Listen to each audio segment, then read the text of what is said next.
Hello and welcome to episode 287 of Fergo on the Freak. I'm that bloke from Rugby League Project, Andrew Ferguson. You can find me on Twitter at AndrewRLP. And join me as always is the glorious League Freak. You can also find on Twitter at League Freak. How you going there, mate? I'm soaking wet. Not just moist? No, it's beyond moist. I'm like, what's beyond moist? Soaking wet, I guess. Yeah, I guess that's a good way to put it. And you know, it's interesting because people go crazy when it rains in Australia, apparently. Yeah, it's a crazy phenomenon. We're used to drought. Yeah. We should be used to floods. They happen just as frequently. Yes. Just they don't last as long, that's all. Yeah. I don't know. People are weird. They really are. Do you know I was in a car park the other day? I'm trying to get out of it. I made that. You know, when you make a mistake and you think I'll go and grab myself, some takeout, but it's at the same time that schools get out and you get trapped in a car park, and it was raining, and I saw cars doing the most crazy things in a car park. I can't believe I didn't see a crash or somebody get run over or something, because I was watching people act like complete idiots. Almost like they're in a pandemic. Yeah.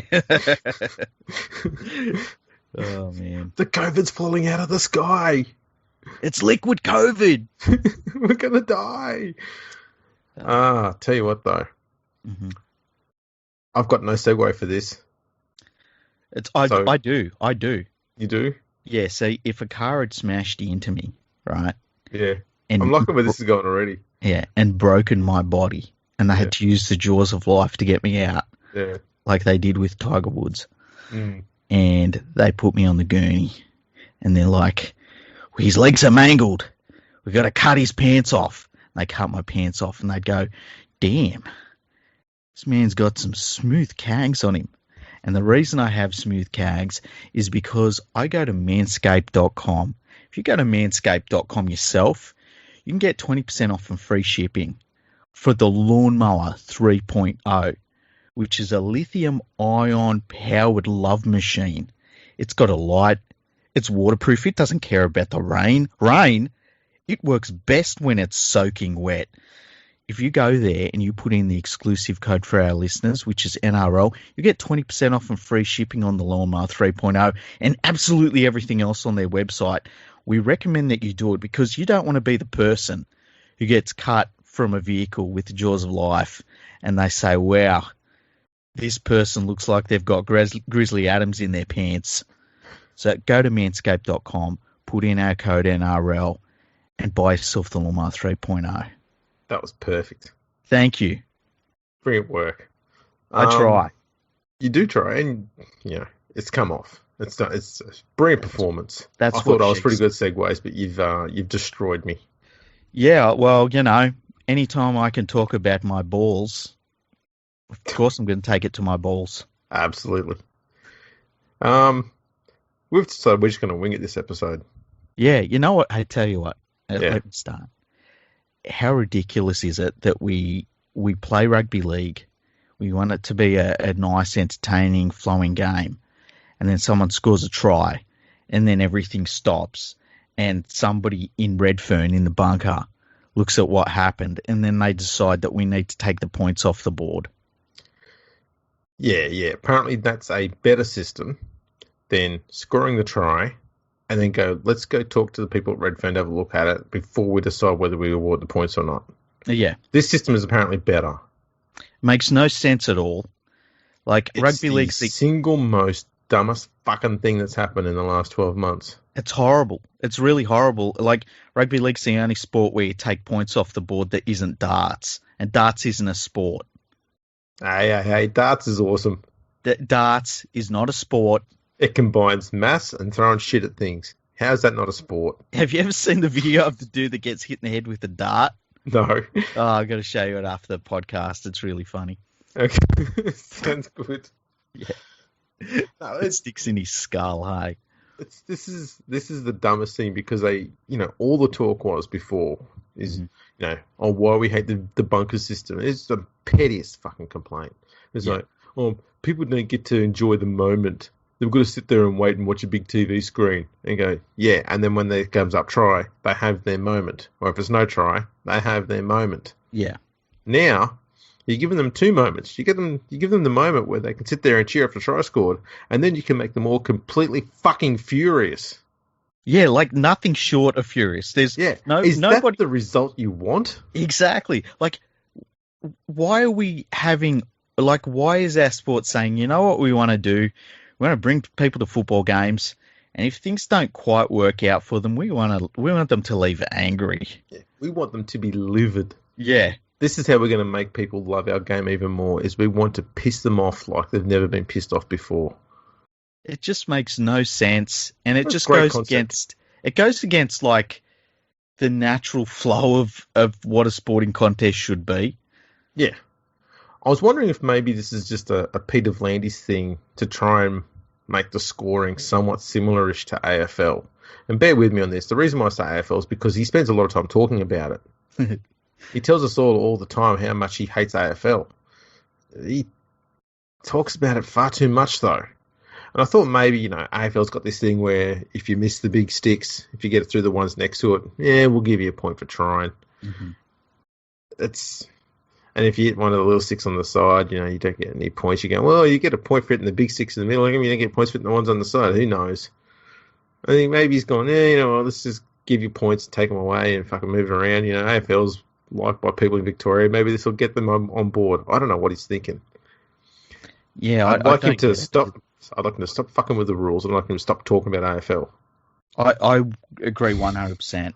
I don't listen to the game. This year, I have specifically not listened to the game's officials because, V'landys, when he talks, there's a lot of gibbering happening. And then when Andrew Abdo says something, it's just like words that have nothing behind them. Like he's never said anything ever. I like to call him the roundabout. Why is that? Because every time he talks, he just goes round in circles, but you don't actually go anywhere. That's all it is. It's just a roundabout. You're going, I'm in the same place I was before I answered the question. Yeah, exactly. What are we doing? You can ask him a question and get no answer, but he's talked at you for 2.5 minutes about it. You're like, I'm confused. I feel a little bit nauseous and dizzy. I'm less educated than before. What the hell's going on? Someone's blindfolded me and spun me around in circles. It's just very weird. And I tell you what, I'm over the 6 again rule. I'm watching these games, and I understand there's maybe things referees see that you don't see. But there's just too many times where I'll watch a game and I'm like, why is it 6 again? Mm-hmm. And it'll happen over and over again in a football match. The thing that's happening too is, I know I've been meaning to try and track this. I know a few people on Twitter who do. Me and my stats brethren. Yeah. Because I have got a feeling that there are more set restarts called in the first half than the second half. I saw somebody posting about that too. I can't remember who it was. Was it Rugby League eye test or? It might be. Yeah. I tweeted it during the trials because I noticed in 2 trials matches there there was a lot of set restarts in the first 35 minutes of a game, and then I got probably 2 after that. Mm-hmm. I mean, well, that's interesting. So I don't know if there's something in that or not. I think they're a little bit willy-nilly. Yeah, so do I. And because it's such a big momentum changer, I don't know, I just don't like it. I think sometimes you see them given when it's obvious, and then other times where the exact same infringement will happen and they don't give it, and then they'll give it for nothing at all. And that's inconsistency, and we're trying to I thought we were getting rid of inconsistencies. Well, as we know, old V'landys does like his mates at them telly, and they love bashing the refs. Mm. So why not make their job easier? This is his mates at the telly. Mm-hmm. By making refs' jobs harder and putting less of them on the field so they've got more chance of fucking it up. True. Hey, do speaking of inconsistencies, did you see the hit that Kyle Felt put on Jack Bird today? Yes, there were 2. Yeah, exact same tackles. Yeah. One of them gets penalised and the other one doesn't. Exactly right.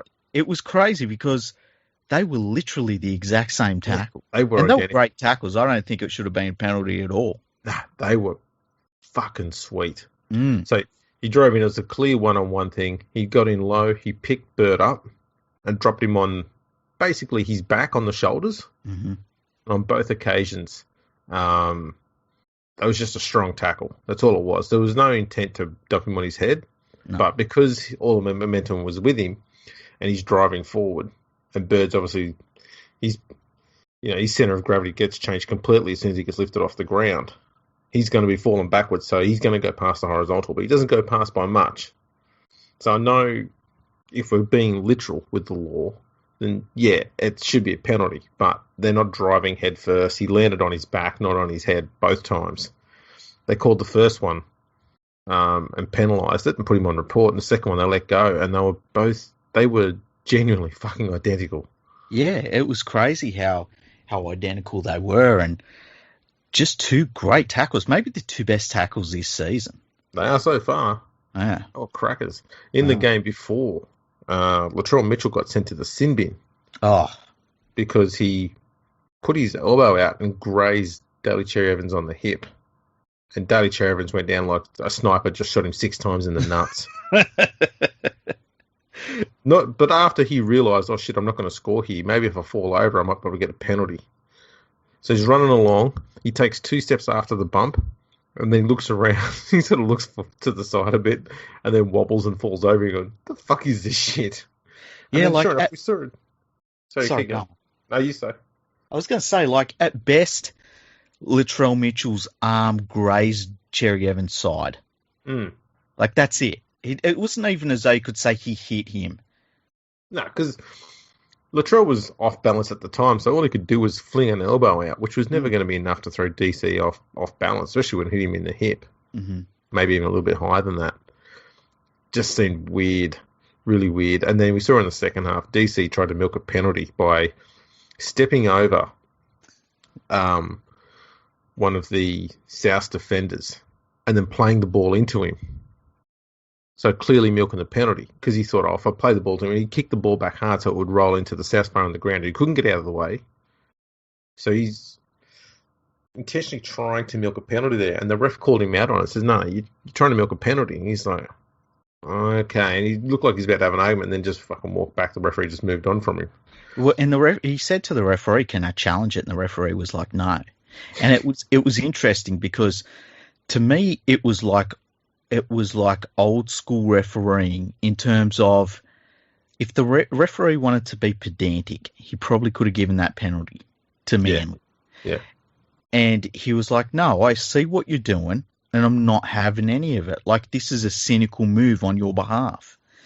And Braith Anasta made a comment which really stuck with me. It was really interesting. And it was actually really interesting, and it stuck with me for the right reasons. He said that he was fine with it because the referee told Cherry Evans to clear the ruck. And we don't often hear about the attacking player needing to make sure the ruck is clear before they play the ball. And I just thought it was interesting because, like, you just never hear about that. And it was cool to hear Braith Anasta bring that up. But I loved it by the referee because it could have been one of those things where we all looked at it and was like, "Oh man, that was a crappy penalty," and the referee was just like, "Nah, we don't do that."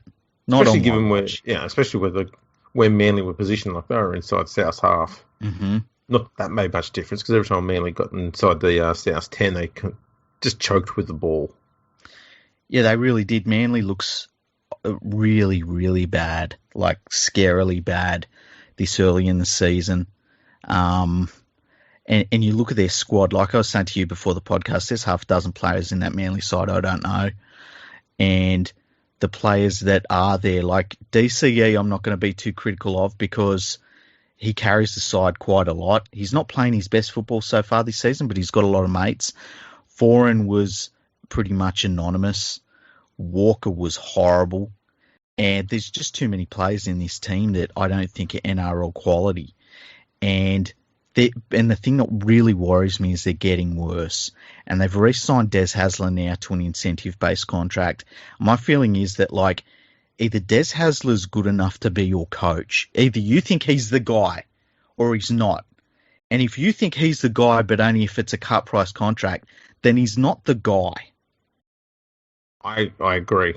I don't see why, especially this early on in the season. You know what it reminds me of? Mm-hmm. Reminds me of the Dragons and Paul McGregor. Yes. Yeah. Like, why, after the shit season they had last year and the woeful start they've had to this year, do you sign Hasler to a contract extension? Why not just say, you know what? We're not going to worry about your contract until we get to the very end of it, and then we'll assess the situation. Right now, they're saying to Des Hasler, keep doing what you're doing. It's good enough. Yeah, and it's not. No, and like, who are they bartering against? You know, who are they negotiating against that wants Des Hasler as another NRL club? No one. Yeah, no one wanted him when the Bulldogs punted him. He spent a year out of the game. People shocked when Manly re-signed him, and look, he come back and he had a good first season, but every year since then has been worse and worse. Like, and now it's like dramatically worse. Like, the club now has to rebuild worse, and I cannot believe that they just makes no sense at all. At least with McGregor, you could say, you know what, he'd been there for a long while. He didn't really have great runs on the board, but there were periods of time where they looked all right. At least you could go back to those. You can't really do that with Hasler. No, and I mean, here's a stat for you, okay? In was it the last 13 games? I think it is 12. No, it'd be last 13 games since round 12 last year. 8, 9, 10, 11, 12 games. Right. They've conceded 400 points. Jeez. So it's about 33 odd points a game, 34 points a game. Mm. That's dire. And right now, their current losing streak their current streak of games where they've conceded 20 points or more is now at 11. There's only 19 other teams that have done that. The West Tigers team currently at the moment is also on 11. Yeah, and that's insane. And like, the West Tigers are an infinitely better team than this Manly team, I believe. Yeah, and this is the thing, okay, is that the West Tigers are currently on 11 straight games where they've conceded 26 points or more. Mm-hmm.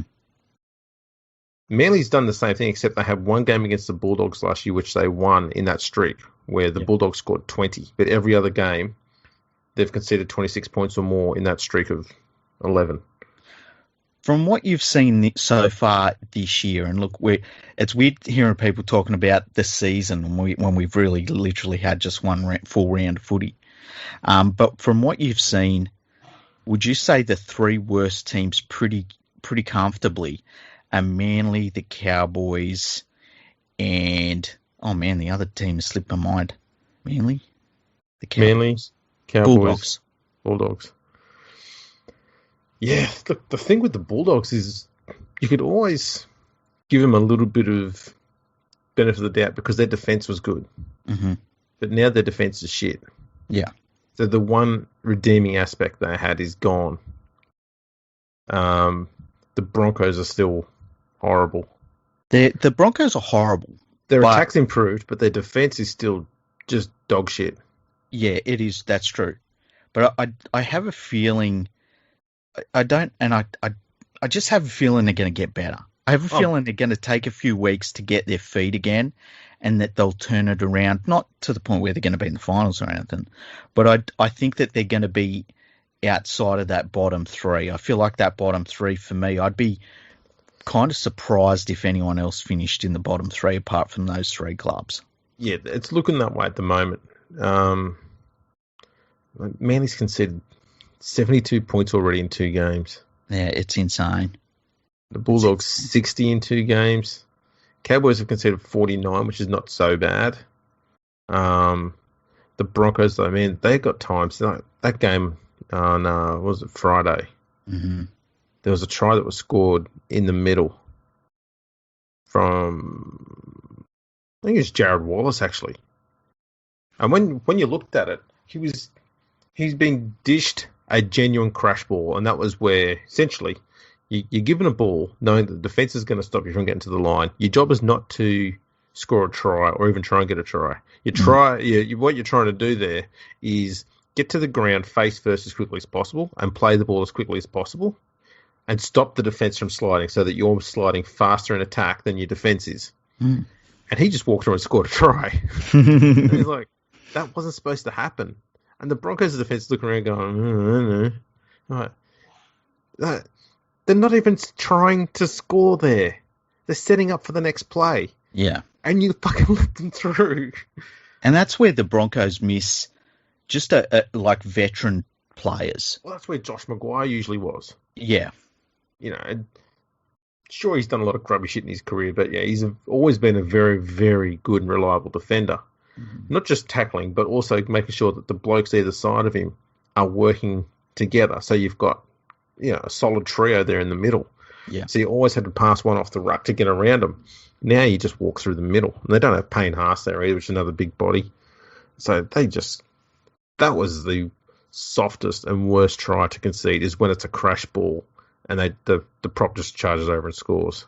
West Tigers used to give them away all the time. Still do to some degree, but not as often and not as easily as that. That was meek as hell. On the other end of the scale, and I don't think it's something to jump up and down about, but the Panthers become the first team since 1919 to not concede a point in their first two games. It's interesting, but...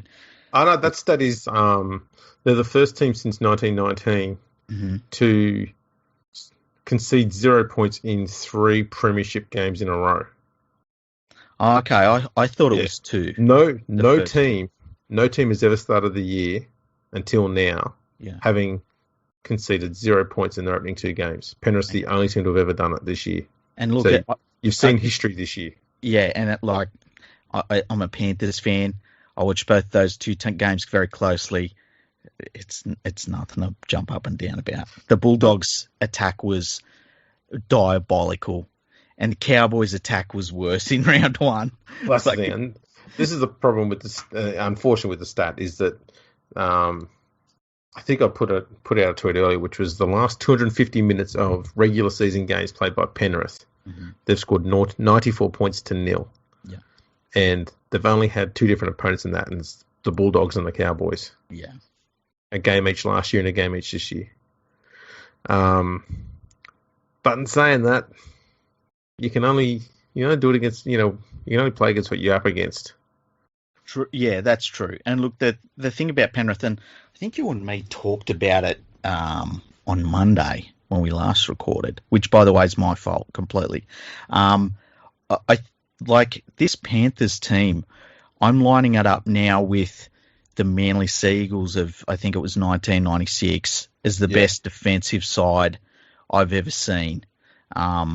It's incredible what they're doing defensively, and the fact that they're backing it up and they're doing it for a whole 80 minutes.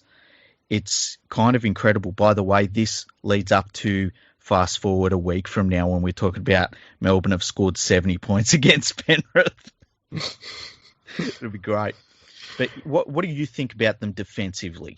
Oh, I remember saying last year during an episode that was the one aspect of their entire performance that no one was talking about, and it's the one that's the most important part of what's made them so good is the way they defend in groups. It's always in pairs, sometimes in threes, but they always defend in pairs, and they're always looking after each other. And they move. You never see them flat-footed, and it means that it's so hard to try and get a one-on-one situation with a runner, even if you have a player coming back against the line. There's still sliding defenders there. There's still players hanging around. It's always in groups, and they're so quick laterally. It's hard to find a way through them. So it'll be interesting to see how they go when they come up against some of the stronger attacking teams. So it'll be Melbourne, the Roosters, South. They're the 3 that are going to challenge Penrith. Yeah. Challenge their defence. So it'll be interesting to see how they go there. I mean, they held up well last year. There's no reason why they can't do it again this year. I think, though, the only thing that's going to catch Penrith out are teams who do arsey shit, and it just flukily works every now and then. Yeah, I would agree with that, because I feel like with Penrith, there's a lot of teams get caught in the monotony of their like their high completion rates, their good defence, and their good field positioning through not only good forward play, but clear his kicking game, long kicking game, which is outstanding. And I think teams start to, when they feel under the pump, they go back to their comfort zone, which is a similar sort of game. And if you play that similar game against Penrith, you're going to lose every time. They're just going to strangle you to death. The Storm have done that themselves for years. And I agree with you. I think that if they come up against a team, and I think of remember the Knights of the early noughties that would throw the ball around in their own half and get around you and make you and just do weird stuff. I agree with you that that's going to be the sort of thing that is going to make Penrith really think about what they've got to do to beat a team. And that's what you need to do, because they'll tackle you all day otherwise. Yeah, it's going to be teams that have, they like to create a bit of broken field play, a lot of second phase play, and probably a team that's not expected to make the finals. Mm-hmm. So, not going to, brag about my team, but the West Tigers are a team that's sort of capable of being in that position because they've got a few players that will do stupid shit, but sometimes the stupid shit once or twice a game might work. Yeah. And that'll be the one time it'll happen, because sometimes that stupid crap will come off and you can't defend it no matter who you are. Yeah. And we haven't really seen Penrith having to deal with teams that are good at making broken field play something that happens all the time, because every team is doing everything so structured. And Penrith have just decided, let's just have a really structured defence, because it shuts down everyone. Yeah. And that's what they did last year so well, and it's working again this year. As I said, it hasn't been against pristine and attacking sides, but you can only play what's in front of you. Mm-hmm. And Penrith still haven't got their attack clicking yet. Nah, and I like the way they're using kick out. It's still weird. I don't think they've worked it out yet. It was better this round. It was better this round. Mm. But yeah, it's still a bit hit and miss. At least they were dishing him the ball a little bit more, and he got 2 tries, I think. Yeah. That's all they got to do. I mean, that's the thing. It's the sport for riches out on that side there, with Crichton over there as well. Yeah, that's true. I worry that he is getting left out a little bit because Kikau is on his inside, and everything kind of revolves around Kikau. I mean, you see teams panicking when he doesn't even touch the ball. And so, and I feel like that's why I'd like to see Kikau roam around the field a little bit more, because I think it would freak other teams out that, okay, now we've got to worry him about the other side of the field. Now we've got to worry him about in the middle of the field. And while they're doing all of that, that's when you want Crichton to get the ball and use his footwork and his athleticism, which is amazing for someone his size.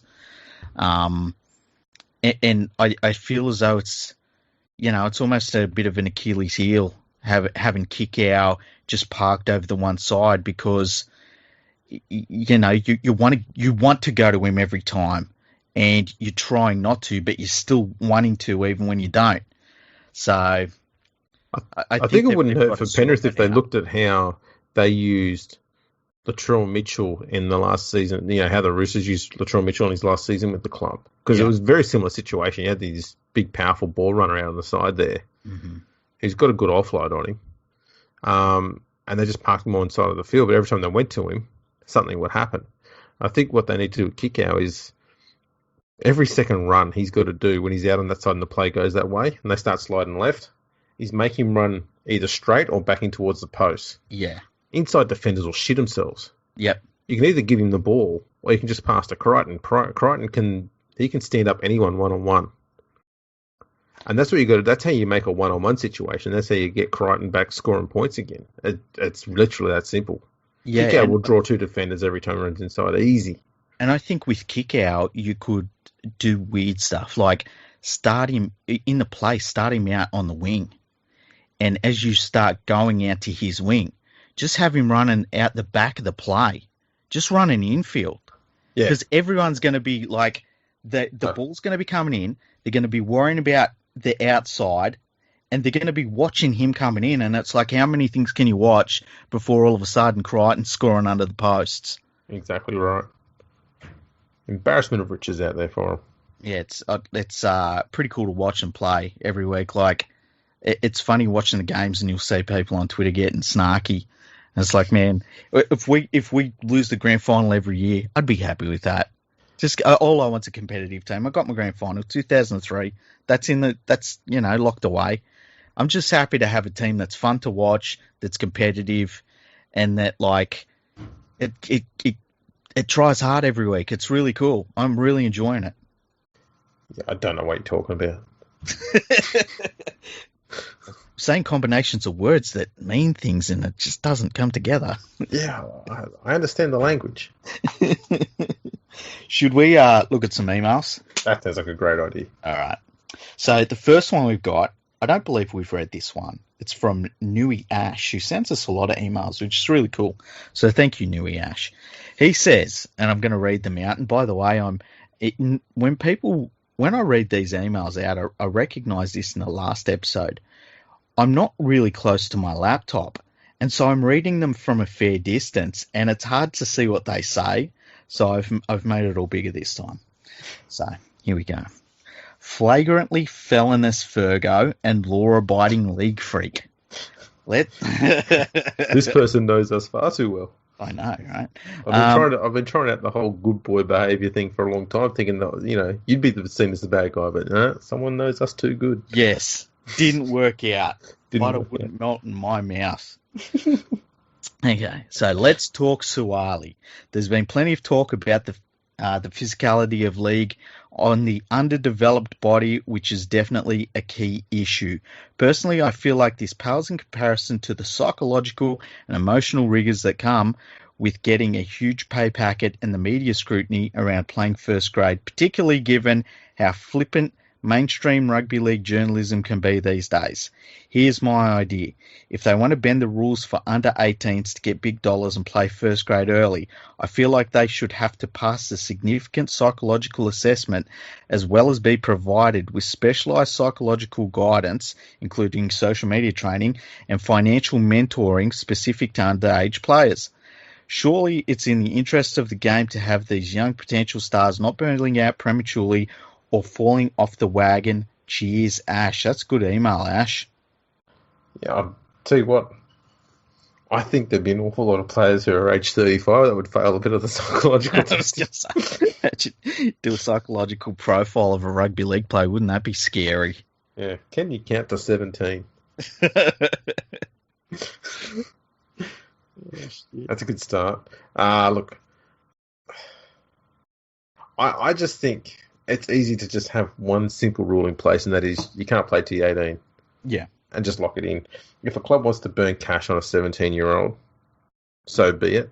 Mm-hmm. As I said before, I'd be more inclined to say there's a cap on how much money you can give to a 17-year-old so as to help deal with that issue, even if some of it's just delayed.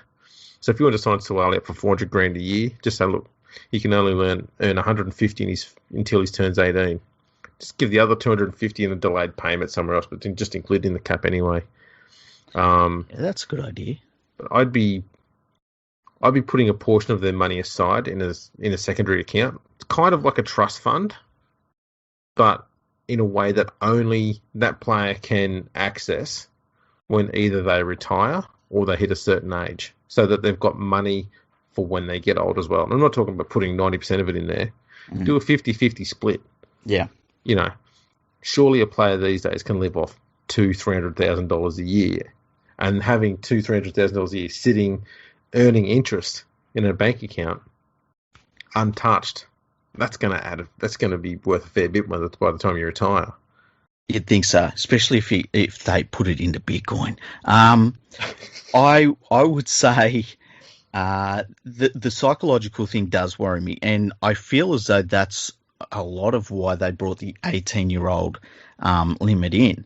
And it was interesting because they brought that rule in, and then the first time anybody wanted to have a player younger than 18 come into the league, they greenlit it. And then Andrew Abdo, who's the CEO of the NRL, said it's a very rare case that this is going to happen. And it's like, well, you're 1 for 1, Andrew. So, that's not rare, dude. Yeah. But but yeah, I worry about the psychological thing as well.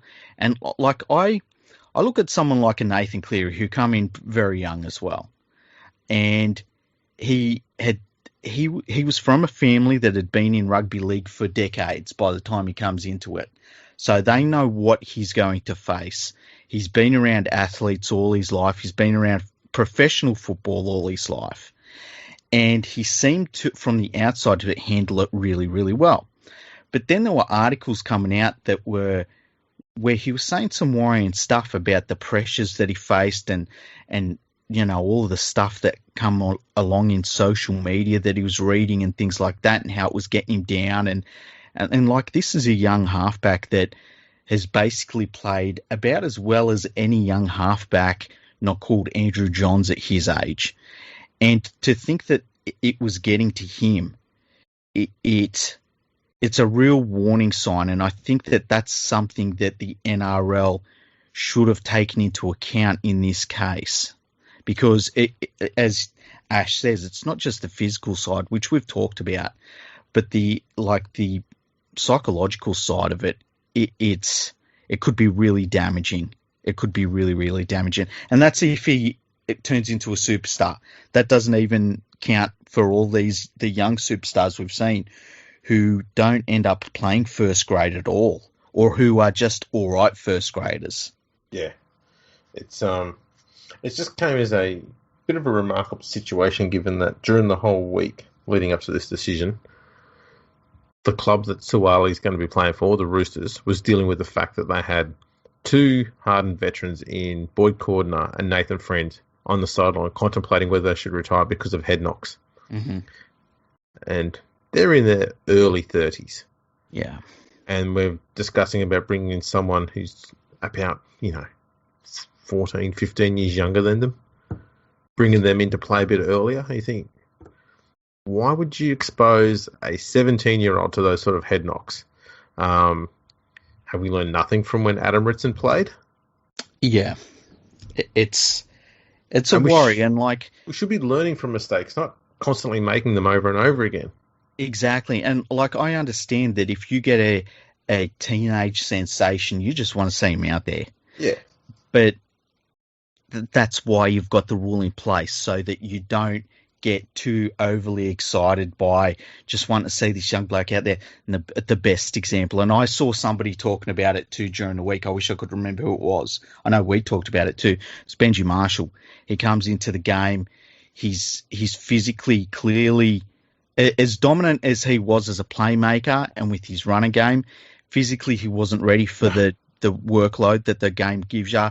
His shoulders were stuffed for a couple of years until he filled out. And since then, he hasn't had any shoulder issues. And I think that shows what can happen. Very early in his career, we were all wondering, is Benji Marshall just going to be bashed out the game?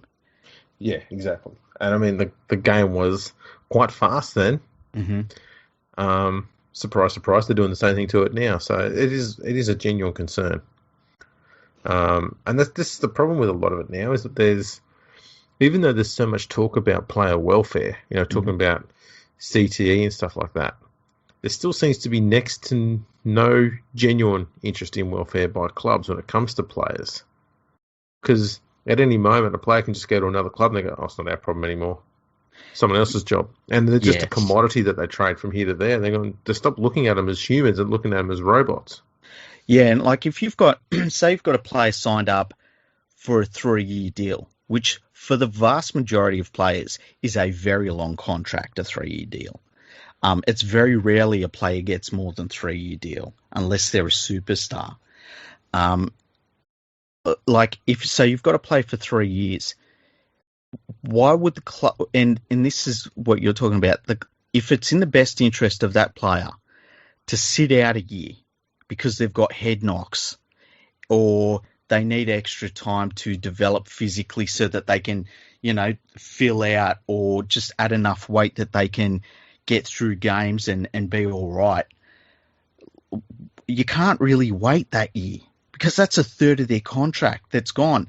And a lot of these clubs will start thinking, man, I'm developing this player for the next team that comes along. and Yep. pays them money. And that is a problem. Yeah. It's nuts. And there's just next to nothing you can do about that. Yeah. Yeah, you're right. So There's no way around that. No. And so that's why they're just going to treat them like commodities all the time. Yeah. It's really worrying because, I mean, we've seen just this round, the start of the year, we've seen a few players really cop some head knocks. I mean, we saw Adam Reynolds in the game just this evening against Manly. He copped a pretty bad head knock. We saw Nathan Cleary cop a head knock. And, you know, it's brain damage. We call it head knocks. We call it bump. We call it knocked around. These dudes are getting brain damage out there. And it's, you know, you worry about them all long term and not just in their football career, but in their lives. And as you say, the idea that we're going to throw a young man that's just out of high school into this, it's, you know, it's not park football. He's not a teenager that's going well in A grade. The NRL is a different beast. Yeah. And it's a worry that the first time they had a chance to say no, we're sticking by this rule, they said, don't worry about the rule, just let him play. Yeah. It does make you wonder, though, if something does happen to him, he gets KO'd in his first game, God help he doesn't, will the NRL take any blame for it, given that they've okayed this? Yeah, it's a really good point. And, I mean, if he came out in his first game and he was KO'd, would they say, look, he can't play for the next year or something along those lines? I don't know. I know the Roosters will be really good with him because they've been good with their other players that have got head knocks. But yeah, it's a worry. It's a real worry. And I don't like precedents being set that could expose a young man to being hurt when he doesn't have to be. Yeah, and it's all for, you know, you hear a lot of people saying, look, people shouldn't be getting too upset about it because he probably won't play until he's 18 anyway, and going, well, if that's the case, don't greenlight it. Yeah. You've got a rule set in place, just stick by it. You've only got to wait 6 months or 5 months and he'll be able to play anyway. Why rush 5 months? And that's like 6 or 5 months extra that he can be in the weights room, that he might fill out a little bit more. That you've got 6 months to work out whether you want him to play first grade. You know, you might get to that end of that 6 months and say, you know what, he's filled out a little bit, you know, and we're just not comfortable yet. We'd rather wait until next season because we're at the end of this season now, you know. It's a concern. It's a real concern. Yeah. Next email, Liam, who's another regular emailer, so thank you, Liam. He says, hi guys, with the Warriors looking to have all games in New Zealand next year, do you think it will be a convenient excuse for the NRL to have them play some of the games in Tonga, Samoa and Fiji and maybe the Cook Islands as well? They have said that they want to take over the Pacific Islands and taking premiership games there could help. If I had deciding power on the matter, the Warriors would play their 12 home games in Auckland and the away games would be split between the Pacific nations and other cities in New Zealand. P.S. Do you think a Pacific All-Stars team would work? Maybe have them play against the World All-Stars in the doubleheader at the start of the year. Well, on the Warriors thing, I mean, I said last year that, you know, for this season, not that that's going to happen now because of what's happened with the COVID cases in New Zealand. Yeah. But I was saying that this year what they should have had was all their home games at Auckland and all their away games in other parts of New Zealand. Yeah. So they don't have to travel anymore other than locally, so to speak. But that's been botched around this year because of the COVID cases. I still think that's what should be put in place for next year and probably the year after to make up for the 2 years they've been able to play at home. Yeah, so, I agree. If they want to take some of those games to Pacific Islands, I suggest they take their away games to them. That might be an idea. Because I don't think they should have to sacrifice any more home games. They've done enough. They should be able to keep their home games, but take away games to those Pacific Islands. I think that's a good idea. Yeah, I agree 100%. And especially on you saying, like, not just 1 year, to 2-3 years, whatever it takes. Like, the Warriors have done fantastic to make that move in such a short term, and their players committing to living in Australia for basically, they're committing to stay here for 8 months. It's not just 6. And yeah, I agree. Just as soon as they can go back and play in New Zealand, every game should be in New Zealand. Absolutely. Here's another one from Liam. He says, "Hi guys, I've got a question on expansion for you. With expansion talks looking like it's finally going to happen, I wanted to know your thoughts on how the NRL should handle it. Now the top grade doesn't typically have an odd number of teams for a long time. So do you think the 18th team will be announced to join the second Brisbane team in the competition? And should it be Perth, Adelaide, or New Zealand, or someone else? Also, if you had the power over the structure of the NRL and you had to plan how the game will expand over the next 20 years, where are you putting teams and how many will there be by 2040? And do all current 16 teams, particularly Sydney teams, make it to 2040? If it were me, I would have Perth and Adelaide, no question. New Zealand, second New Zealand team. Maybe a Central Queensland team based in the Sunshine Coast or a PNG team based in Cairns. And maybe even Darwin. And as for existing Sydney clubs, I'd let them stay if they can keep themselves financially viable. But if they constantly need bailouts, I would have a tough conversation with them about merging, relocation, or extinction. Sorry for the long email. Keep up the good work, guys. So thank you, Liam. You should see the long emails that PK sends us. His emails are friggin' epic. We love them too. So keep sending them, PK. But yeah, what do you reckon about, what would say you have to pick 6 expansion clubs that'll be in over the next 20 odd years, who would they be? I'm going to capital cities. Okay. So I'd be going with Adelaide, Perth, Darwin, Wellington, probably Christchurch, and in a dream world, Port Moresby.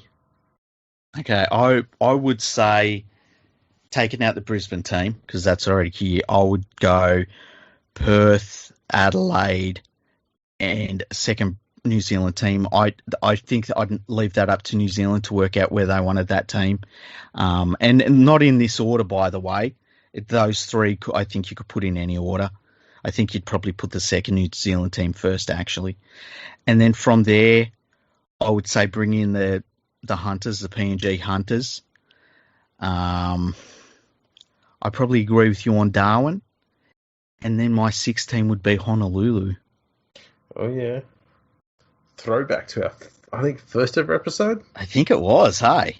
Lovely stuff. Doesn't feel like that long ago, does it? Nah, three decades ago or something like that. I've mentioned a Darwin team quite a few times in these sort of discussions. Mm-hmm. And a lot of people keep throwing up at me, their population is just not big enough. And I thought, how big does a population need to be in order to fill a 25,000 seat stadium? I'd imagine at least 25,000 people would be big enough. Yes. They've got a few 100,000 in Darwin. Mm-hmm. And given that Darwin does not have any team at a national level in AFL, NRL, rugby union, soccer, if you put an NRL team there, that entire state is flocking to Darwin every time they've got a home game. Yeah. And you only need to get 25,000 people in a stadium. Why couldn't it work? Yeah, I agree with you. I've come around to that. I think you would want to have a rectangular stadium in place. And I would, ideally you'd want it to be an indoor venue, but I understand that's a massive investment.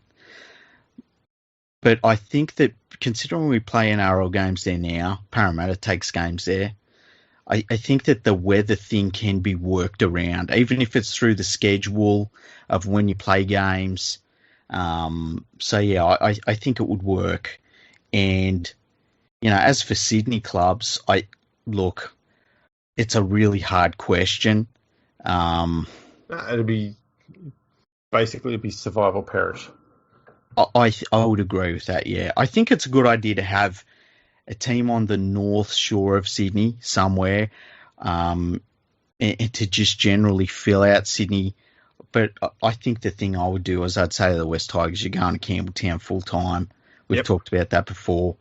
Penrith is Penrith. Stop trying to fill the inner region with too many teams. You've already got Parramatta and the Bulldogs in that inner west region. Yeah.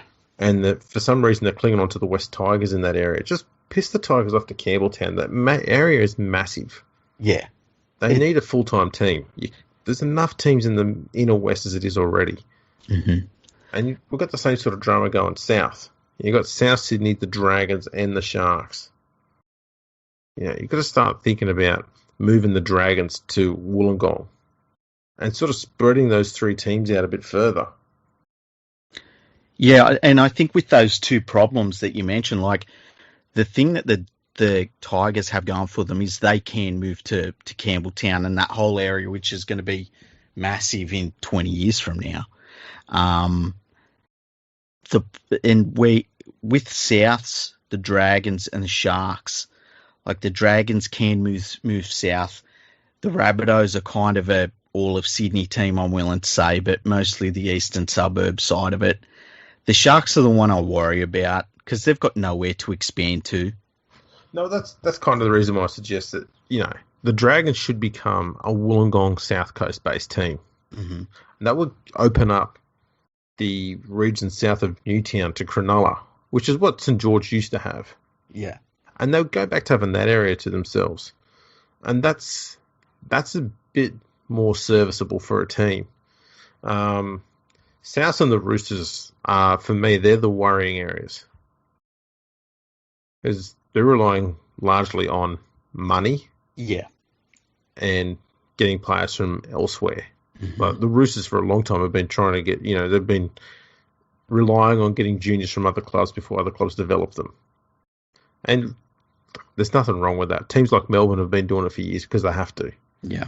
But when you're in Sydney in a heartland area and you've been around since day one and you're still doing that now, that should be ringing alarm bells. And they either need to have more area or they're being, them and South are eating one another alive till one of them dies. It's going to come down to money for which one survives out of all of that. And I think somehow we need to try and make sure there's more space there. I think there's South, Dragons, and the Sharks. There's too many in that area. And I think because Dragons are in the middle, they're the one you've got to move, especially when they've already got a base, essentially in Wollongong. Why not make them a permanent move down there and capitalise on that area? Because at the moment, it's not getting anywhere near enough attention. Yeah, I agree, yeah. And Canberra's taken most of it anyway. Yeah, in terms of the juniors and stuff. Mm. The thing that I think is going to be the next big battleground in the NRL is junior areas and the way junior development is run, managed, and then how some teams spend way, way less than other teams. Because if I was the NRL, that would be my next area I would target. Like I would say, and we've talked about this, I'd say to Melbourne, you got to restart your junior development in Victoria and spend money on it.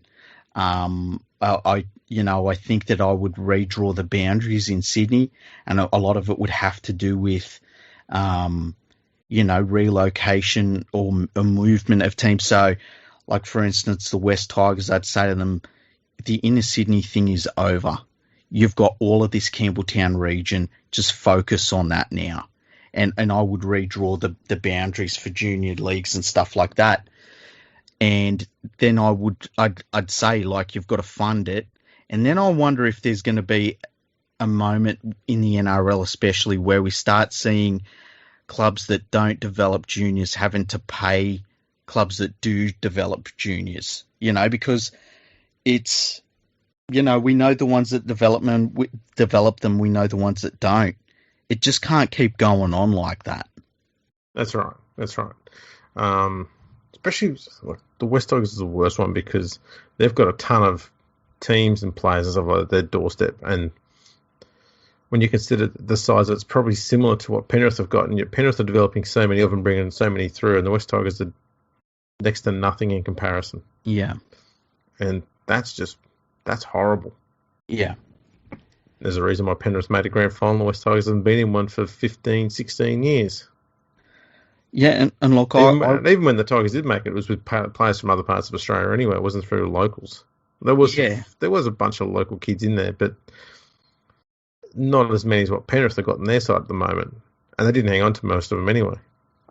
I think that, like, if I was running the NRL, I'd get the people from Penrith in and I'd say, tell me why you think the area is successful in terms of developing players, because it's not just what they bring into Panthers, that like they're literally bringing in players to everyone. Like there's very few teams that would not have a handful of Penrith juniors in them. And, because everyone's got their battle lines drawn and they don't like to give an inch and there's a lot of egos involved and, this stuff sort of doesn't happen. And I think that they need to look at what works in the junior area out in Penrith and try and emulate it elsewhere. And if that it might flat out mean, Penrith might go in and say, look, we spend $1 million a year and no one else is spending that much. And that's why we have so many juniors. It might be that simple.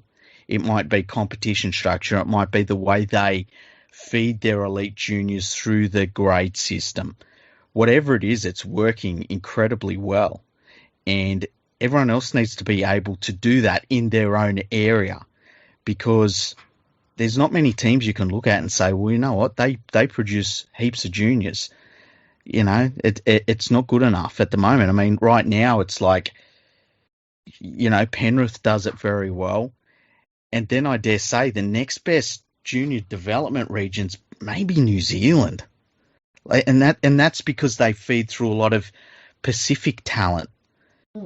And Brisbane's not too bad either when you consider that, we've still got a fair few players from Queensland that are in the Storm, Titans, Cowboys, Broncos, even a few at the Raiders. It's not as big as it used to be. Yeah. They're sort of, it's a pretty big nursery up in Queensland. I don't know why the Broncos are so crap other than, bad recruitment, but and probably bad talent spotting. But there's enough talent around there. It's just not being developed properly or well enough. Yeah, exactly. Yeah, I think that's a matter everywhere else. I think a lot of clubs are just trying to find a quick fix every time they go and recruit a player. No one's thinking long term. Yeah, and that might be the case with Penrith, where they say, look, we've got all of these juniors. That gives us the time to develop them. We don't have 5 juniors and we're hoping that one of them pays off. And if we see one that's better than the rest of them, we fast track them. We've got like 30 top juniors who, we just take their time and see where the cream rises to the top. Whatever it is they're doing, it's working. And I think we need to learn from it. We need to put money into other areas at the same level and make every club need to spend as much as Penrith does. And I'm not making this a Penrith versus everyone thing. It's just that Penrith just happens to be the system that I'm looking at that's doing the best at the moment, luckily for my club. Yeah. No, that's fair enough. Was there anything else he asked, or did we get it all? I think we got it all. There we go. Next one's from Simon McGuinness, who, I don't think he's emailed us before. He's got 2 emails here, it's one. He's sent it twice. He says, hey boys, which team or teams would shock you if they didn't make the first round or the semi-finals this year? Oh, Melbourne. Yeah, Melbourne Penrith. Melbourne Penrith. The Roosters, South. I think those 4 are the 4 benchmark sides. Then you're looking at Parramatta, Canberra, just below them. And so I think those 6 teams are pretty much locks for the finals. I think the last 2 places are going to be somewhat contentious. Mm-hmm. You'd have to think Cronulla's probably got one of the better chances of getting one of those last 2 top 8 spots. Yep. Just because they just constantly reach the finals somehow. Yeah, the remaining spot's going to be tricky. The Titans look good on paper. Mm-hmm. Newcastle, I think, Newcastle's can looking get pretty that. good. But, they had a good start last year too, and the year before, and they fell away pretty quick. Yeah. But hopefully they're a little bit more settled this year because they've had a lot of player changes for several years, and they haven't had as much this year. So hopefully that means a little bit more cohesion, and they sort of find their feet and keep in form for a bit longer. Okay, I've got a question for you. Just say you take those top 6 teams you named, which I think we're in agreement there. If we had to lock 6 teams in at least, we would lock them in pretty comfortably off the top of our heads, right? Mm-hmm. We're not saying they will, but if you had to pick the most likely of those teams to, for whatever reason, fall out of the top 8 at the end of the year, who would it be? Good question. Probably. Yeah, It's a tough one, eh? it is. Maybe Canberra. Yeah, And the thing is, okay, in 2016, we saw their attack at the most devastating best. Mm-hmm. And then the years after, their defense was a lot better. And their attack didn't click as well. It's still good. It didn't click as well. And I think last year we saw that they were starting to struggle a little bit. And I think because the game's constantly getting quicker, I don't know that their team has evolved as quickly as it needs to make the most out of the new rules. Yeah. I think the pack they're big. I think if we're using 2016 rules, they would be dominating a lot of the competition at the moment. But because they're so big, like the Warriors side, they're going to struggle at the back end of games to close some games out.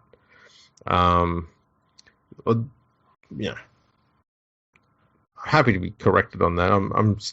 They're still a strong team on paper, so I don't see Canberra struggling to make the finals. But I'd probably put them as a team that's maybe less mobile than the other teams I mentioned in the top 6, and that may be a reason that they don't make it. Yeah, it would definitely be the more likely, and we both think they'll make the finals. But I don't know. It's hard to say. I think there's so much of a gap between the top 6 and every other team. That's what makes it so hard. It really is. I feel as though you'd need to have things go really pear-shaped. And part of me thinks you could still see that happen at Parramatta, but yeah, Parramatta's a tricky one because when their attack sings, no one stops it. No, and they can rack up cricket scores. Mm-hmm. But when it's not, they're like a bottom 4 team in attack. Yeah, it's just a dead attack. There's nothing there. But the thing that saves them is the fact that their defense is still a top 4 defensive side, and so it's kind of like watching 2014, 2015 type Cronulla Sharks, where they just grind everything out and win games 12-10, 14-12, that sort of thing. They just constantly hang in there and get the job done, which is kind of what happened last year for Parramatta.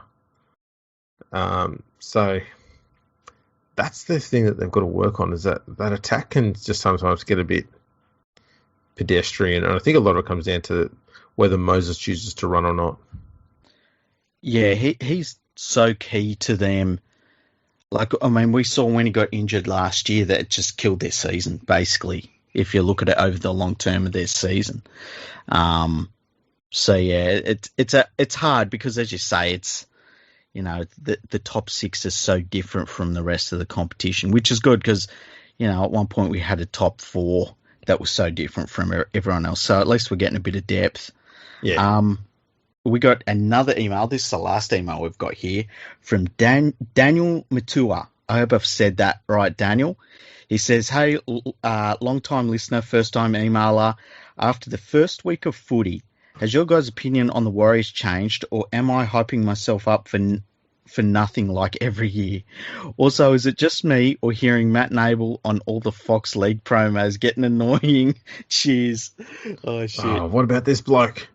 Oh, how about this fella?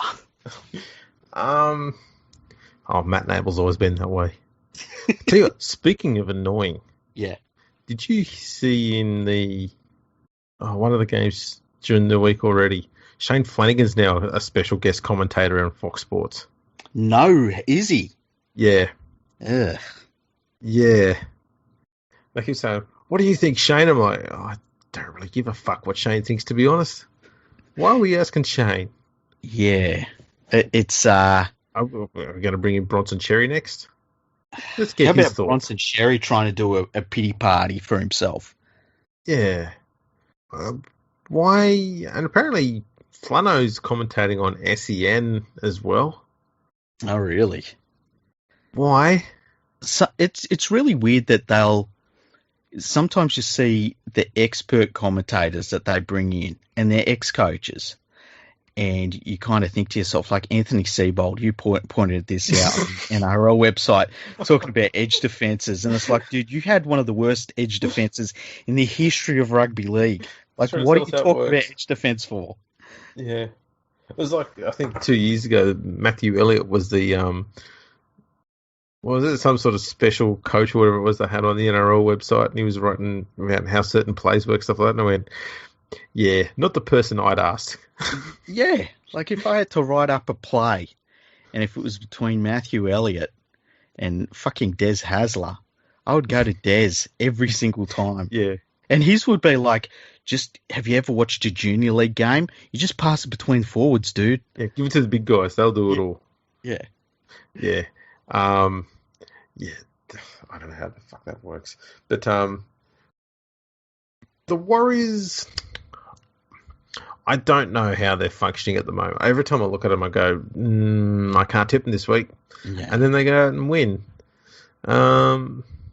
They've got a interestingly balanced side. I think on paper, a lot of the players they've got as individuals are pretty solid. Mm-hmm.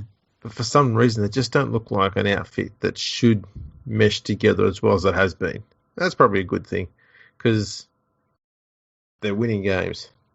Well, they won one game out of two anyway. But, the defence has remained reasonably solid after Todd Payton had them, which surprised me under Nathan Brown. I unfortunately, I haven't got to see them this year. Just hasn't worked out for me. I'll watch them the next round and give a better opinion of what I'm seeing. They've got a huge pack, the biggest pack in the comp. Yeah. Nick Arima's been playing reasonably well, which is always a good thing because, if you've got a big pack and they are going forward, then if your attack can roll on from that, it means that your forwards are having an easier job. And if they're constantly on the front foot, then they're not going to get worn out, which is the same thing Canberra's got going for them.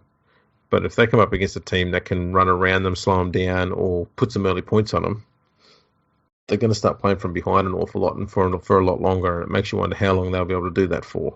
Yeah. So yeah, it's interesting how it works there. Just on Matt Nable, people might not know this, but he's in one of the Riddick movies. Really? Yeah, and he's actually really, really good in it too, like properly good.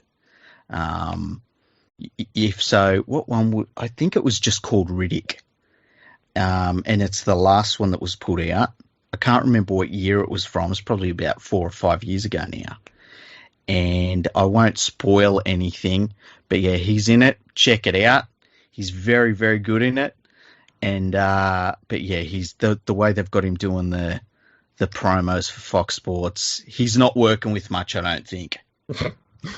No, they don't give him a script. They just say, talk about this bloke a fair bit. Like, what am I supposed to say about this guy?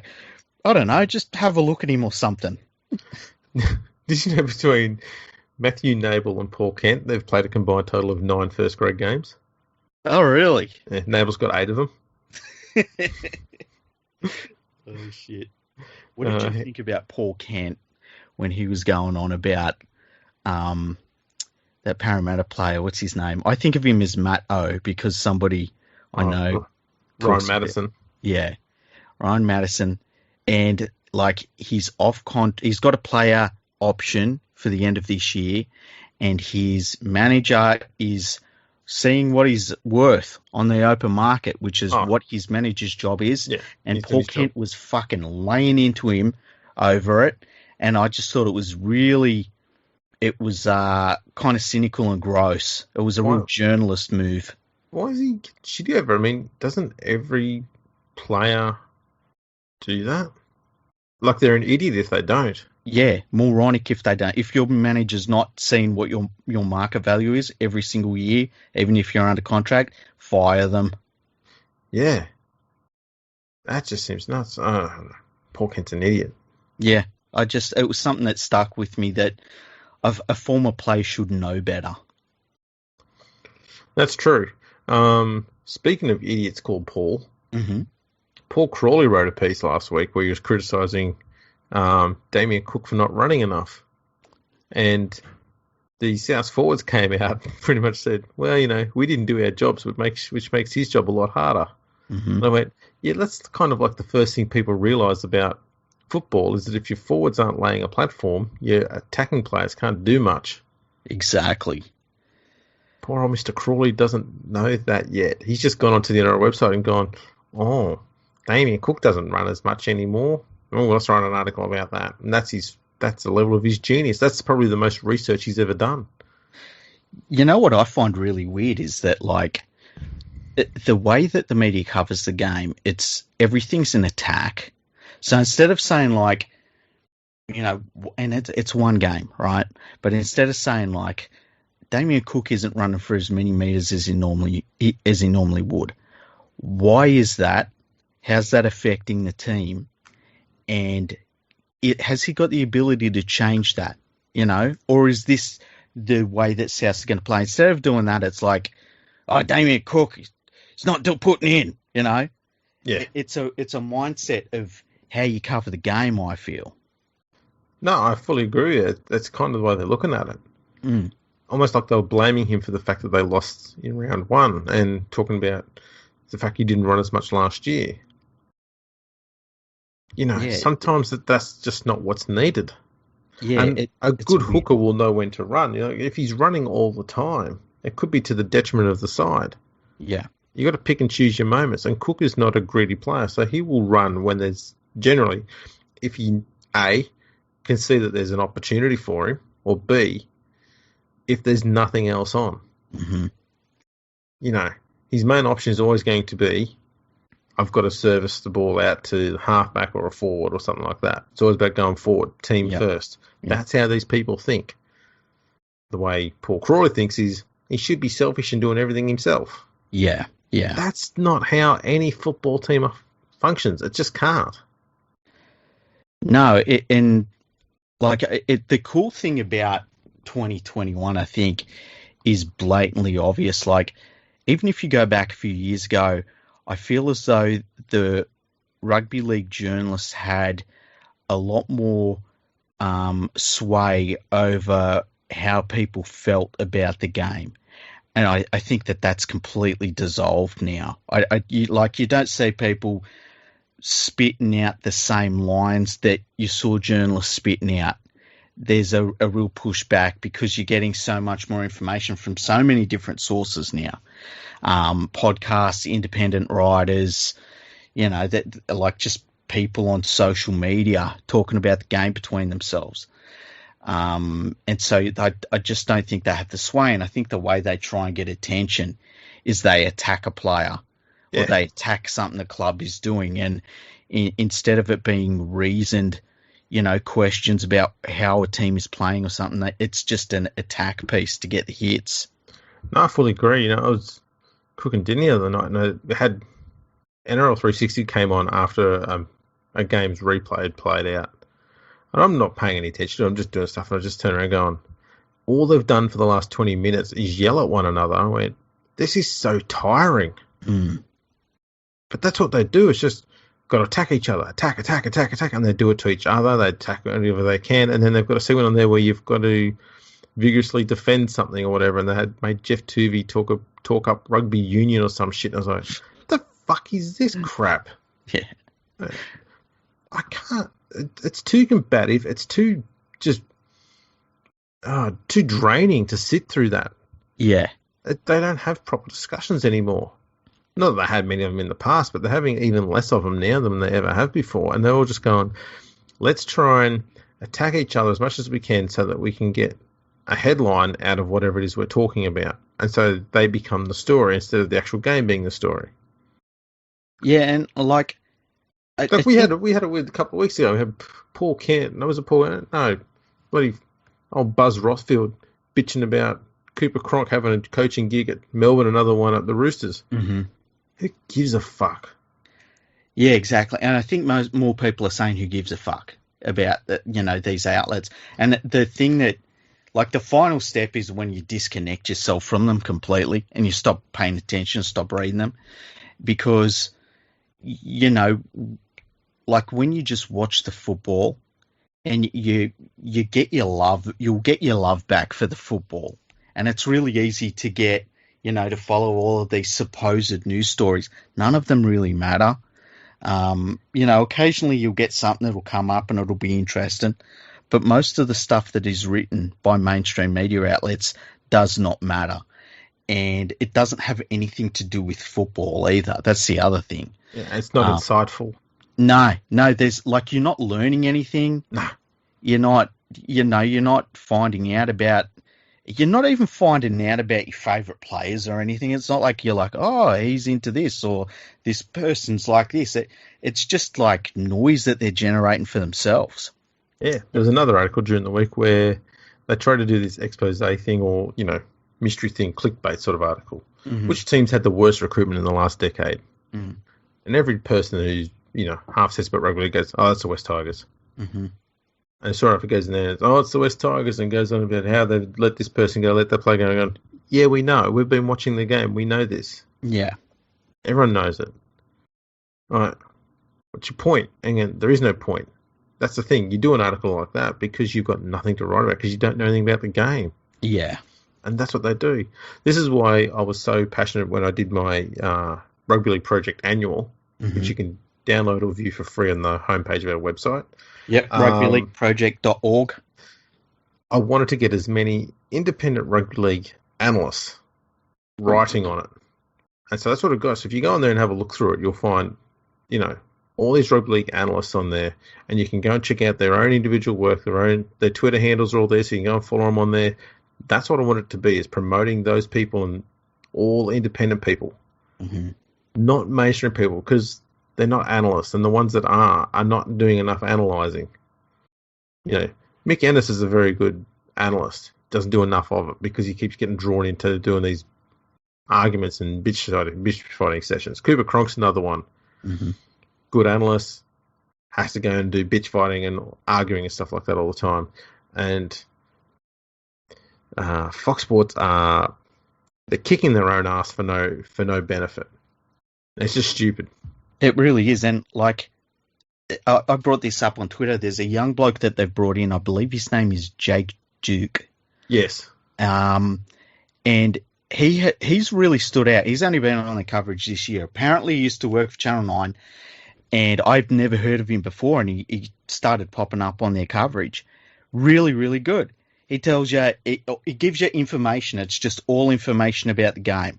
Mm. And that's it. Like, that is literally it. He just gives you stuff that you didn't know about. And it's really weird because I was like, holy crap, like, this is fantastic. And it's really weird how that stands out so much. It's like when you watch Billy Slater calling a game. And Billy Slater's breaking down plays and telling you what the fullback's doing and, all of these, things to watch for. And you're watching it and you're like, this is fantastic. This is what commentary should be. Yeah, it's what we had when Peter Sterling first started doing commentary. It was, yeah. Phenomenal.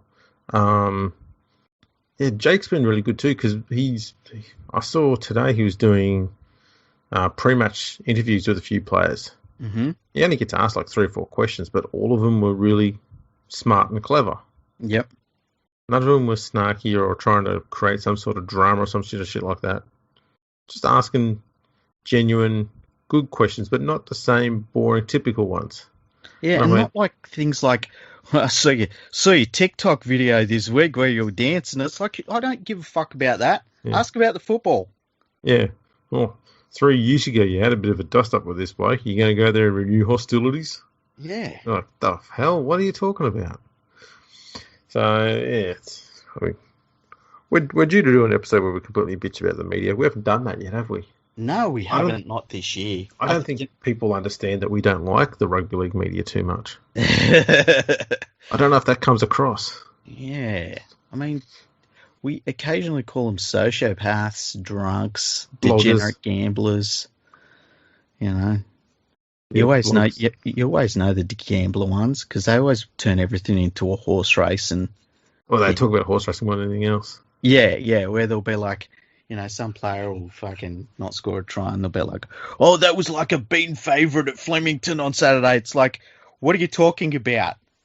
I had a mate of mine tell me that Kenty has a new segment on his show where he talks about something that makes him happy or some shit like that. And the first thing they asked him was, what made you happy this week in rugby league? And he went on about some horse that he put money on that Brian Fletcher owns a share in or some shit. And I went, wow, that's the most very nearly not rugby league thing I've heard him come up with.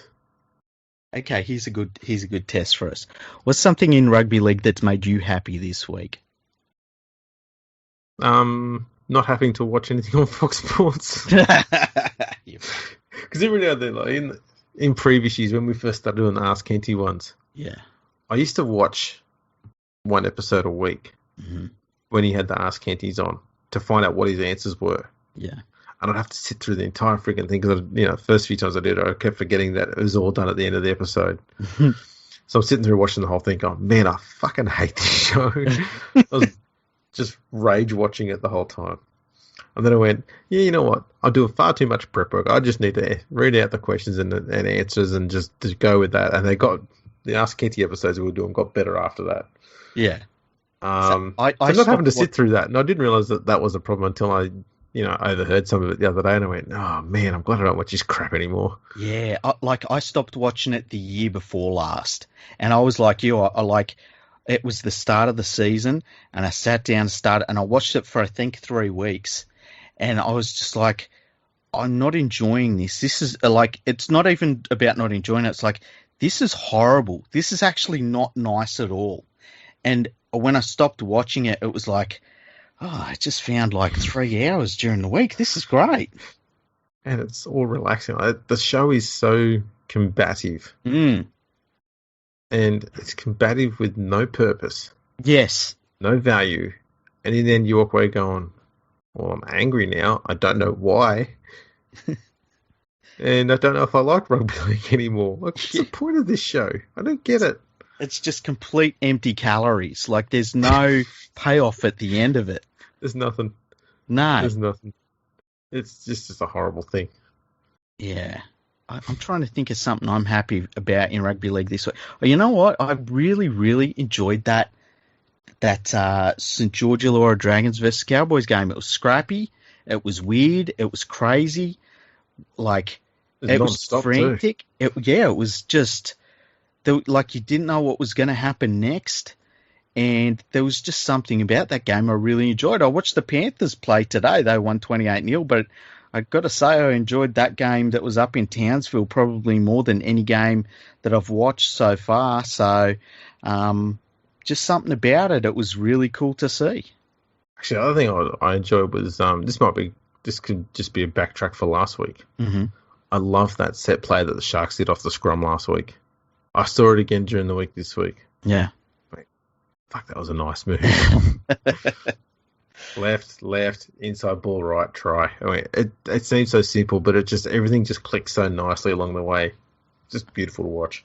Set pieces like that, it reminds me of the Australian Kangaroos teams of the early 90s that did a lot of that stuff where they would just put on these plays and Great Britain didn't know what the fuck was going on. And you would see a Renoff or a Meninga or a Daly, all of these great players just slipping over for a try. It didn't matter who it was. And it was just like watching a well-oiled machine, and it just went boom, and it was done, and it was over, and everyone was just like, oh my God, what was that? I'll tell you what, I put it to you that 1990 was the last year that English Rugby League had superb defence. Because when you look at that 1990 Kangaroos team and realise that they just beat Great Britain in that series. Yeah. Like, every game was decided by, less than 6 points? Mm-hmm. And even the tour games where they played against St Helens, Wigan, etc., the most points Australia would score on those was 30 points or 36 or something like that. I don't think they ever got to 40 in a game. Yeah. And you look at the quality they had in those sides. The fact that even club teams could keep them to under 40 is impressive. Yeah. Even the French teams, I mean, they got dicked by 60 odd. But when you look at how strong that Australian team was, you're going, how do they not score more points? Yeah, like every so often you'll see an Australian team come together where you get these all-time great, but like you always have an all-time great in an Australian team there or thereabouts, whether at the start of their career or at the end of it, whatever. But every so often they'll just all come through at the same time, and that in early 90s was very much like that, where you get like someone like a Meninga in that team was the elder statesman, and really he was kind of pretty young for an elder statesman. He was 30. Yeah. So yeah, and like I think we had one with like the teams that had Inglis and Slater and Smith and Thurston. Like that's ridiculous. Well, here's the squad from 1990 where Greg Alexander, Gary Belcher, Martin Bella, Mark Carroll, John Cartwright, Laurie Daly, Ben Elias, Andrew Ettinghausen, Brad Fittler, Mark Geyer, David Gillespie, Michael Hancock, Des Hasler, Chris Johns, Alan Langer, Glenn Lazarus, Bob Lidner, Cliff Lyons, Brad Mackay, Mark McGaul, Mal Meninga, Steve Roach, Mark Sargent, Dale Shearer, Paul Siren and Ricky Stewart, Kerrod and Kevin Walters. This side was so strong, it kept Wally Lewis out. It kept Wayne Pearce out. Yeah, that's ridiculous. And I'm pretty sure Mal was the only 30-year-old. Yeah. Yeah, because there's a lot of young players in that side. Yeah. Just phenomenal outfit. They scored 42 points against Cumbria, and that was the only time they scored 40 against any of the English teams. Mm. And the thing to remember, like, back then, it's 1990, right? And Australia had last lost a series 12 years earlier, but we're still doing tours. So it's like a few cycles, like, and it's still pretty recent, you know? Like 12 years ago, it was 13 years ago when Australia lost the World Cup in 2008, which is, it's not really that long ago. It's a few cycles. It's still within like the modern rugby league realm. So there was still like, it wasn't like it's easy to forget that at that point, it wasn't like they'd had decades of failure. It was just a bit of a run that Australia had been on. Yeah. You know, and it's weird that they never really, it just all sort of kept crumbling from that point. I mean, by the mid-90s, they were pretty good. They could give us a game, but we were definitely better than them. And by the end of the 90s, we were walking through them. And that's 10 years. That's 10 years itself. Yeah. That 1990 tour is probably one of the best tours to watch both hemispheres playing against one another. Because you can see that Australia was better. Not immensely, but by enough. Mm-hmm. You know, they beat Widnes 15-8. They beat Halifax 36-18. Beat Hull 34-4. These are not out-and-out thrashings. Yeah. Castleford 28-8. Warrington 26-6. Leeds 22-10. Wigan 34-6. St Helens 34-4. Wakefield 36-18. That's basically nearly all of their top grade teams. Yeah. They're not out-and-out absolute thrashings. And that's the thing, is that they're just the club teams against Australia's best. Mm-hmm. And so that's what I was thinking, like, that was possibly the last time English Rugby League was at its defensive strongest. Yeah. From there, it was downhill, and it was a pretty rapid, as you point out, pretty rapid descent, and it hasn't improved. Yeah. Yeah, and like I guess the last remnant of British Rugby League's greatness on the world level in rugby league was, you know, Wigan continued it forward for a 3 or 4 more years at club level, but then they fell away as well. And like as the one that really I got to see properly was the 1994 Kangaroo Tour, and I watched everything that was on TV over here. You know, I think they showed a few club games as well during that, and I loved it. It's what I credit to ruining my sleeping patterns for the first time in my life. But and then the 95 World Cup rolls around, and we send over half our squad, and we win it. And then after that, it's not even a contest for. Yeah. I mean, it's still not been a contest, really. Nah, not even close.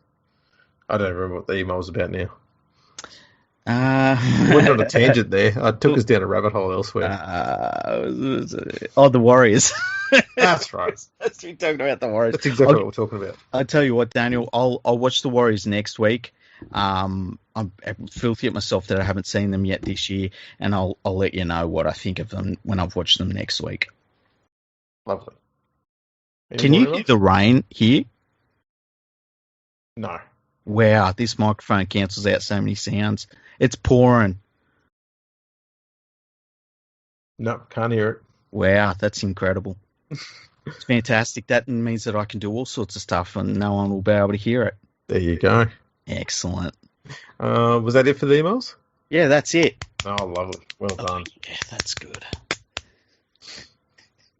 Are you making pizza dough? Yeah, yes. That's what I was doing. That's right. We did have a review come in. Oh, what's it say? From RJP97 from Great Britain. Oh, nice. He said, best rugby league podcast, 5 stars. Thank you for consistently providing the best analysis of our game in the NRL. Your knowledge on the players, clubs, coaches, organisations and the comprehensive history of rugby league is second to none. Another great season preview. Keep up the good work. Oh, that's awesome. Thank you for that. Thanks, RJP. We'll call you Bob. RJP. That's great. We've had a lot of listens. We're still getting a lot of listens on the season preview, which is interesting because the season started already. But it's pretty good. We have a good rundown of what we think of teams, where we think they'll finish. So if you haven't listened to it yet, go back, have a listen. It's not out of date at all. Like, we recorded it, I think, was it a day or two before the season kicked off. So it's still really relevant. Yes. Now, one thing I want to do before we go and wrap this thing up is the footy tipping competition. Yes. Who's leading it? Right, I was just going to say we've got 36 people in the comp. Mm-hmm. And at the moment, Sean Dolan, don't know if you've heard of him, he's leading the competition. For those who don't know, Sean Dolan is the bloke who invented Rugby League Project. He is the god amongst men. How many's he got? His tips round? He's got all 4 this week, and I'm pretty sure he got all 10 last week, so he hasn't got one wrong yet. Wow. Yeah. That's pretty impressive. James Cunningham and Nadine. James Cunningham's a Patreon of mine, I'm pretty sure. Oh, good man. Steve Bell, Dick at Devil Saw Squirters. They're all on 13. Good work, people. Marksman Plays, Sarah Miller, Aaron Gutzel, and the Glorious League Freak have all got 12 at the moment. This includes this round as well. Mm-hmm. Daniel Watson-Hayes, Brett Sharman, Stone Gossard from Twitter. Mm-hmm. That's Jack, he's a big fan. Andy Marzalay. I don't know how to pronounce his surname, but I thought I'd try and put a bit of a fancy sound on there.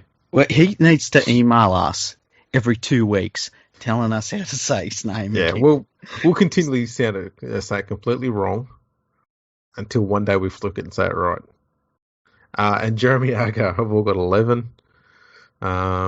Eel Freak, Kirk Galbraith, Lachlan Armstrong, David McNeil, Peter Raisha, Gary Finch, Bob Harvey, David Kingston, Adam Bates, and yours truly all on 10. Nice. And then we've got Rugby League Mums, Regan Seaton, Stephen Gibson, Samuel Sampson, and Thomas English all on 9. Jake Anderson, Simon McInnes, Jack Isaacson, and Colin Cody on 8. Brandon Mavanel is on 7. Liam Richardson is on 6. And Sean Marr is also on 6 at the bottom. And that's our list so far.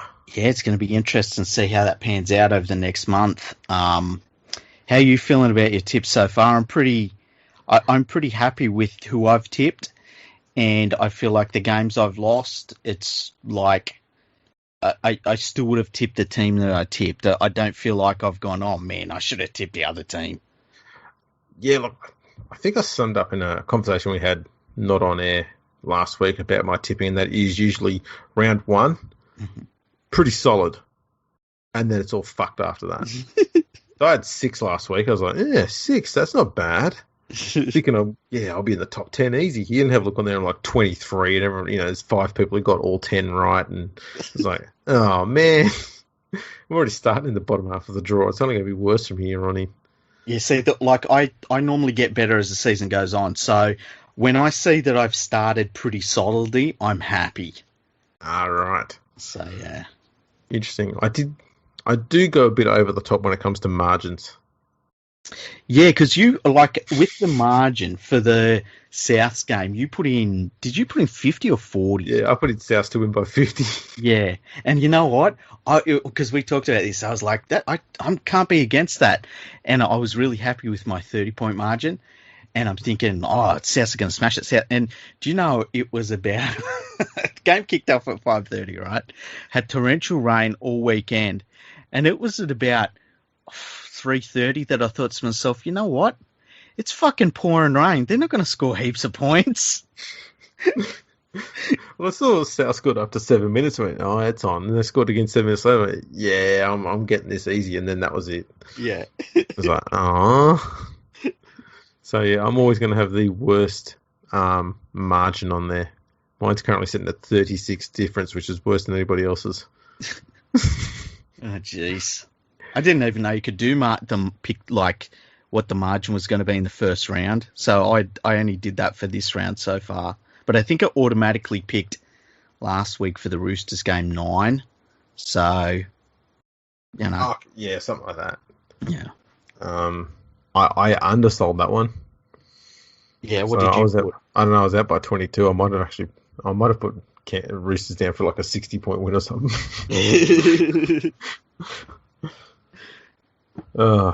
Fun and games. Yeah. Anyway, let's wrap this up before I have to go and build an arc. That's a good idea. Thanks for tuning in, everyone. Make sure you tune in to us on the socials at Twitter and Instagram at Fergo Freak Pod. We're also on MySpace, LinkedIn, YouTube, Facebook. Did I get them all? I think so. I think that's all of them. Yeah. Check us out. Subscribe to us on all of those and watch all the videos. That'd be fantastic. Don't forget to give us a 5-star rating and review on your podcast listening app. That'd be fantastic. We'll read it out on the podcast and we'll put them up on our website as well. Yep. Also, go to manscaped.com, who are our wonderful sponsors, and show them you care by buying some of their genital care products. Their genital care products are second to none. And if you use our code, which is NRL, you'll get 20% off and free shipping. And everything comes with a 30-day money-back guarantee. Get the perfect package. It comes with the boxes. They're microfiber boxes. Seriously, your boys are going to love them. And it comes with the Lawnmower 3.0. It comes with the ball deodorant, everything. It's wonderful. You will get everything you need in the Perfect Package 3.0, but make sure you use NRL as your code at checkout because it's 20% off and free shipping. Fantastic. And make sure if you want to send us an email or a question, you can do that via the website too, Freaky. Yeah, go to fergoandthefreak.com, click on the contact section, and leave us, an email. You can ask us questions, you can make statements, you can give us opinions, whatever you want.